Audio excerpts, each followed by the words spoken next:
Good afternoon, fellow deadheads, and welcome to another fantastic episode of Chillin' with the Pool, featuring yours truly, Pirate Master Deadpool Supreme. A lot of you have been requesting it, and I've heard your pleas, which brings us to today's topic. I review Deadpool vs. Deadpool and Wolverine, the movie. Yep, that's right. You've all been waiting for it, and now here it is. Here's where I give my live-action review and see how it does. Okay, so I went to see this movie with my friends, and I gotta tell you, Deadpool really knows how to make an entrance. But then again, I am Deadpool, so it shouldn't be too much of a shocker. So they start out with the significance of the song "Bye Bye Bye Bye" bye bye bye bye. Try saying that 5 times fast. Anyway, the movie just starts out with "Bye Bye" from the band NSYNC. Apparently, it plays a significance because Wolverine didn't want Iceman to play in one of the X-Men movies. So apparently, this movie is definitely a nod to the Fox. A nod, if not final farewell to the Fox Avengers. I mean, this had all of them. Jennifer Gardner's Elektra, Daphne Keene's X-23, Wesley Snipes' Blade, and let's not forget, Channing Tatum's Gambit. I gotta say, I was surprised to see Channing Tatum as Gambit, but when I heard his accent, I'm like saying, oh dude, he nailed that part just so perfectly. I mean, it is just really, really good. Good. I mean, they could have just used something with Magneto, but you can't win them all. Oh, and Chris Evans' Johnny Storm from the Fantastic Four 2005 edition. Shout out to all the people who watched that movie way back in the day.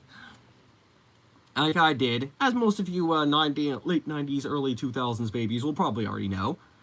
Oh yeah. Oh, and let's not forget the villainess of the movie, Cassandra Nova, Charles Xavier's evil twin. Now, in the comics, they say that she's a Mumundrai, which is basically a Shi'ar/Chandlarian demoness that's supposed to test those that are ready to be worthy of ruling the Shi'ar Empire. And I know it was kind of like the writer's way of copying out the destruction of Genosha in the comics, but I think in X-Men 97, the fact that it was Sinister and Bastion that planned the whole destruction thing actually just made a lot more sense. I mean, come on, she's pretty much just a mere reflection of Xavier. The bald head, telepathy, same accent. I mean, really, you just gave Xavier a pair of tits and a female genitalia, and that's pretty much just it. I mean, copy and paste and everything, and the fact that she was just tripping on it is just, I don't know, just something outstanding, really. So if you just give me just a second.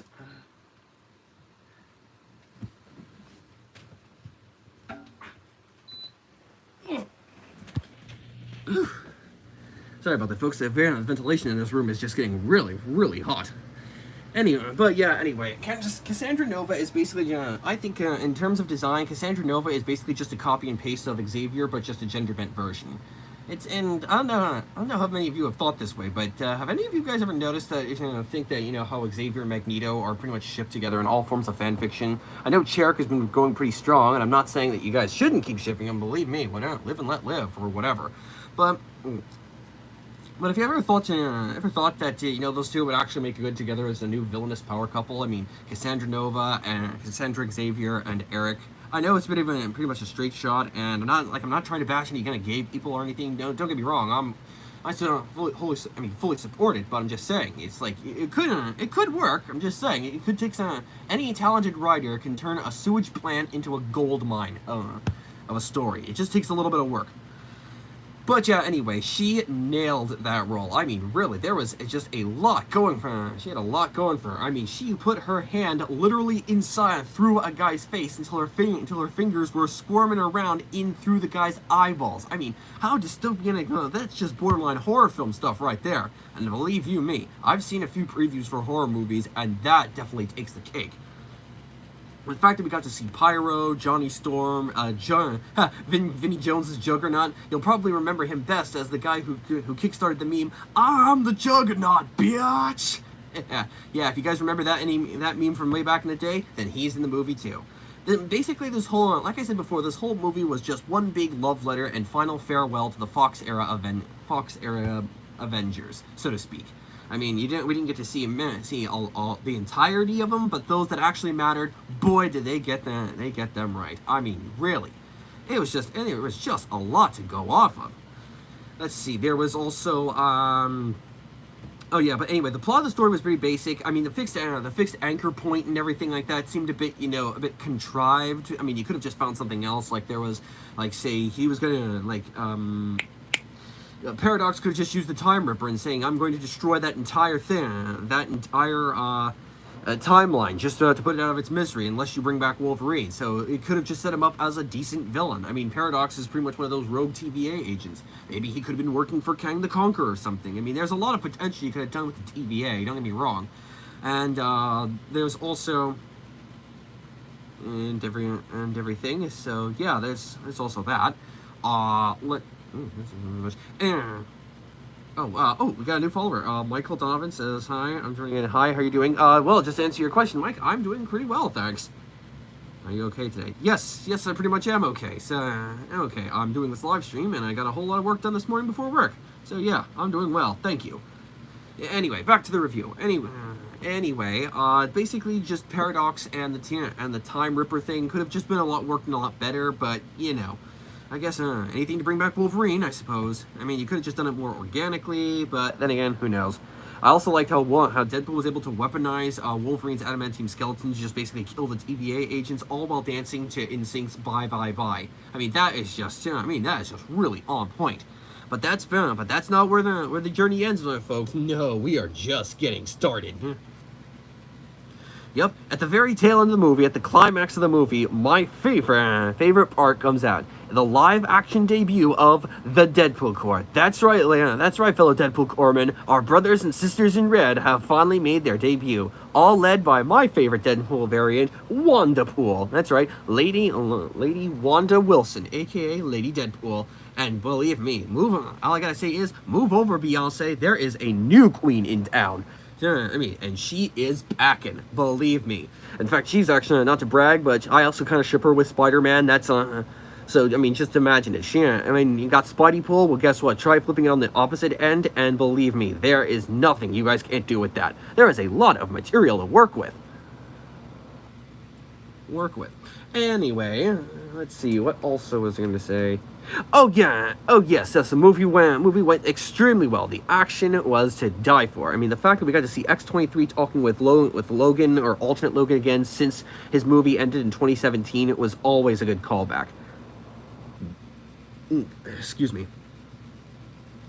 So yeah, it was just a blast to watch. I mean, some parts of it were kind of cringe and everything and stuff, but that's just me. I mean, that's just me.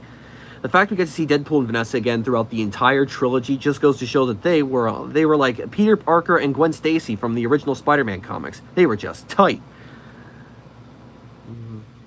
Oh, thank you, man. Thank you, man. You're so cool. Well, thank you, Michael. I really don't. I'd like to think so.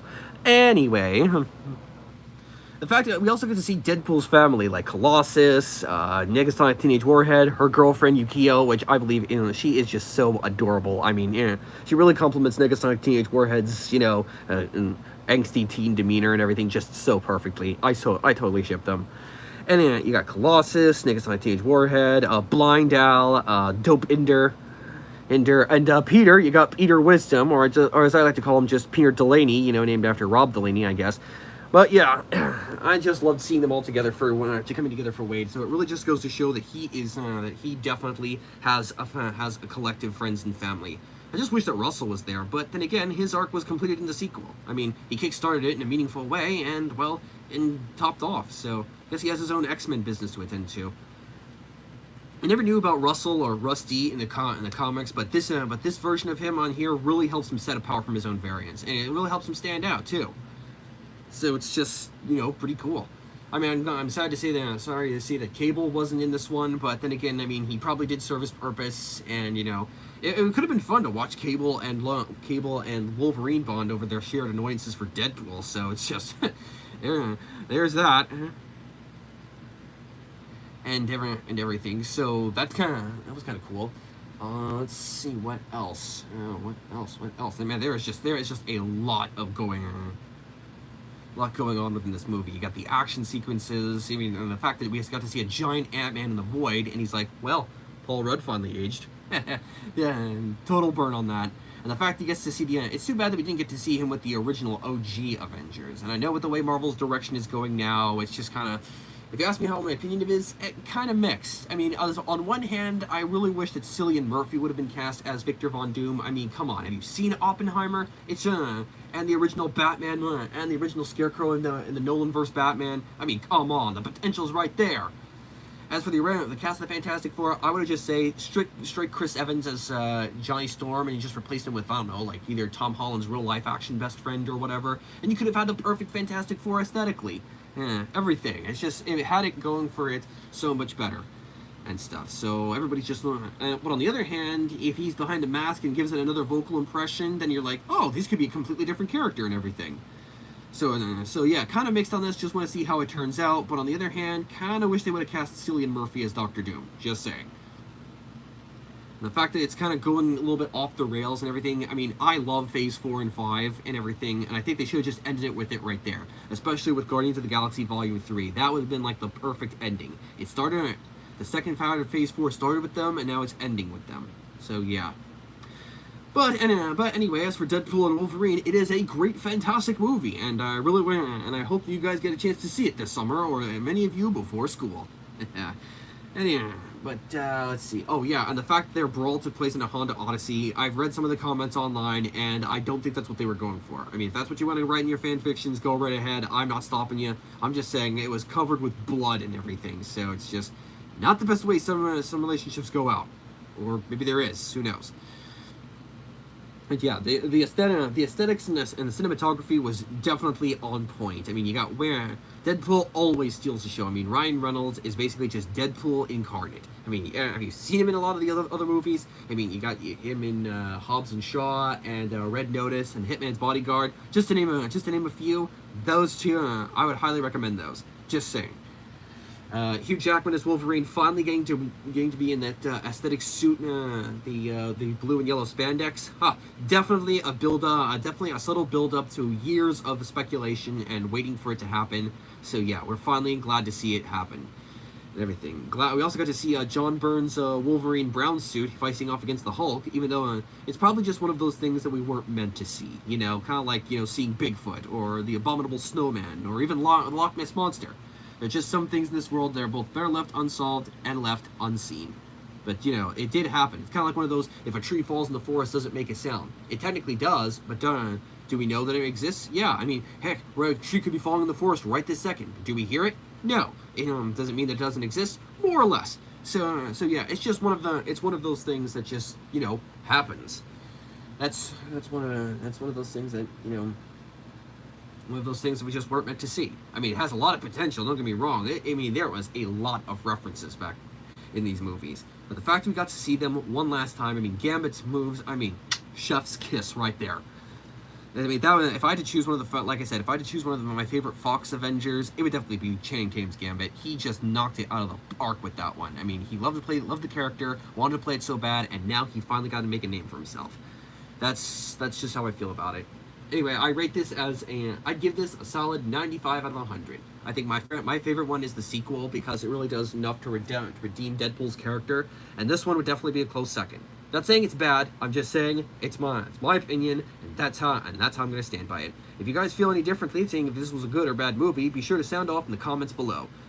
Well, I think that's just about all as much time as I can take for the day. So anyway, Deadpool Wolverine is now available now playing in theaters everywhere, and hope you go see it. It is a great movie, got a lot of heart, and this was definitely a love letter to both not only Deadpool and Wolverine's friendship, but to the Fox Avengers and the movies that came before it. Even the spoiler alert for the post-credit scene. But anyway, until next time, I'm your friendly neighborhood pool guy signing off. Done. Until next time, true believers. Excelsior!